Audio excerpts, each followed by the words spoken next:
ಅದೇನೋ ಸುಮಲತಾ ಅವರನ್ನು Darshan mother India ಅಂತ ಕರೀತಾರಂತೆ. ಇಲ್ಲಿವರೆಗೂ ಈ ಮದರ್ ಇಂಡಿಯಾ ಮಾತಾಡಿರಲಿಲ್ಲ. ಸುಮಲತಾ ಅವರು ಎಲ್ಲಿಯೂ ಕೂಡ ದರ್ಶನ್ ಕೊಲೆ ಕೇಸ್ಗೆ ಸಂಬಂಧಪಟ್ಟಂತೆ ಆರೋಪ ಏನು ಹೊತ್ಕೊಂಡಿದ್ದಾರಲ್ಲ, ರೇಣುಕಾಸ್ವಾಮಿ ಕೊಲೆ ಮಾಡಿರುವ ದರ್ಶನ್ ಆರೋಪ ಇದೆಯಲ್ಲ, ದರ್ಶನ್ ಮತ್ತು ಗ್ಯಾಂಗ್, ಇಲ್ಲಿವರೆಗೂ ಎಲ್ಲೂ ಬಾಯ್ಬಿಟ್ಟಿಲ್ಲ. ಆದರೆ ಇವತ್ತು ಮೌನ ಮುರಿದಿದ್ದಾರೆ ಸುಮಲತಾ ಅವರು. ದರ್ಶನ್ ನನ್ನ ಕುಟುಂಬದ ಮೆಂಬರ್, ನನ್ನ ಮಗ ಇದ್ದಂತೆ ದರ್ಶನ್ನ ಮನೆ ಮಗನಾಗಿ ನೋಡ್ಕೊಂಡು ಬಂದಿದ್ದೀನಿ ನಾನು. ದರ್ಶನ್ ಪರವಾಗಿ ಸುಮಲತಾ ಅಂಬರೀಷ್ ಅವರು ಇವತ್ತು ಬ್ಯಾಟಿಂಗ್ ಮಾಡಿದ್ದಾರೆ.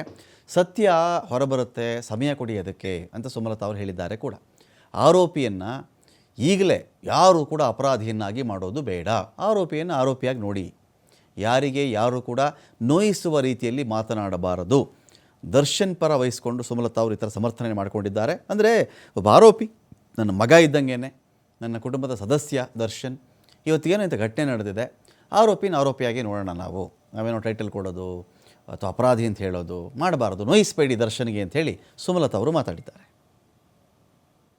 ನಾನು ಒಬ್ಬ ಪಾರ್ಟಿ ಪಬ್ಲಿಕ್ ಫಿಗರ್ ಅಥವಾ ನಾನು ಒಬ್ಬ ಪಾರ್ಟಿ ಮೆಂಬರ್ ಆಗಿ ಆ ನಿಟ್ಟಿನಲ್ಲಿ ನಾನು ಮಾತಾಡಿದ್ದಲ್ಲ. ನನ್ನ ಪರ್ಸನಲ್ ಆಗಿ ನಾನು ಹಂಚಿಕೊಂಡಿರುವಂಥ ವಿಚಾರ ಇದು.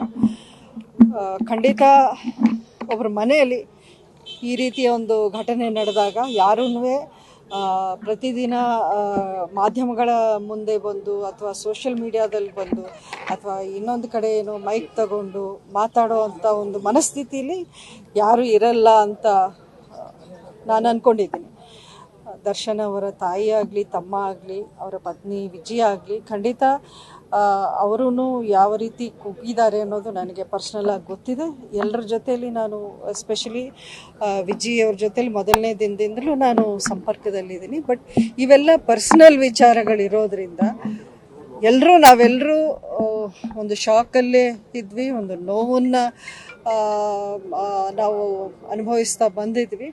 ಇದೆಲ್ಲ ಪಬ್ಲಿಕ್ಕಲ್ಲಿ ಮಾತಾಡೋವಂಥ ವಿಚಾರಗಳೇ ಅಲ್ಲ ಅಂತ ನಾನು ಇದ್ದೀನಿ.